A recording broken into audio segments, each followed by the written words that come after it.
वर्तमान कोरोना काल में जबकि लॉकडाउन भी चल रहा है, कोविड के मरीज भी बहुत बढ़ रहे हैं, ऐसे समय में देश में पत्रकारों की स्थिति बहुत खराब हो रही है।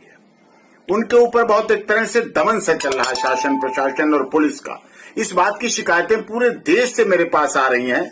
अगर मैं चर्चा करूं आज की बात, तो आज जगदीश परमार जी जो उज्जैन के क्राइम रिपोर्टर हैं और उन्होंने से बात हुई मेरी, तो उन्होंने बताया कि राजेंद्र रावत जो कि पत्रकार है उज्जैन में माधवनगर पुलिस स्टेशन में, वहां के डॉक्टरों ने उनके खिलाफ एफआईआर करा दी, सरकारी काम में बाधा की।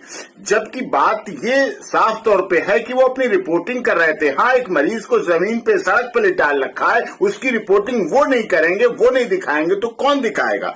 इसी तरह की घटना अलीगढ़ में हुई।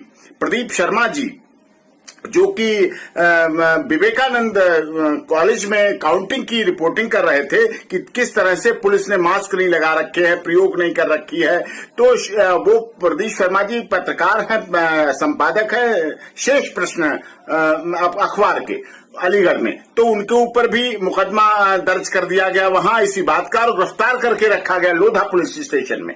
कितना बड़ा अन्याय हो रहा है, जबकि पत्रकार हमारे चौथा स्तंभ है लोकतंत्र के, और वो कितना रिस्क लेकर कोरोना में जाके जनता की आवाज के प्रतिनिधि के रूप में दिखाते हैं। और ये बात मैंने जब सुप्रीम कोर्ट में अभी कल और परसों लगातार याचिकाओं की सुनवाई हो रही थी, तो मैंने ये बात माननीय सर्वोच्च न्यायालय में भी, जहां ट्रिपल बेंच सुनवाई कर रही थी, उनके सामने भी इस बात को रखी। तब उन्होंने कहा, मैंने कहा कि झूठे केस रजिस्टर्ड हो जाते हैं, जो बात सोशल मीडिया कहीं कहीं किसी माध्यम से चली जाए। तो माननीय सर्वोच्च न्यायालय में साफ तौर कहा था कि किसी भी इस तरह की शिकायत पर डीजीपी को, सभी राज्यों के डीजीपी को आदेश दिए गए कि अगर इस पर किसी तरह का कोई एक्शन और कार्रवाई होगी तो उनके खिलाफ कंटेम्प्ट ऑफ कोर्ट की कार्रवाई कोर्ट के अनुसार मानी जाएगी। इस तरह की बात कहने के बाद भी माननीय सर्वोच्च न्यायालय कह रहा है, हमारा देश का संविधान कह रहा है, कानून कह रहा है कि चौथा स्तंभ है, अगर उनकी बात नहीं आ जाएगी।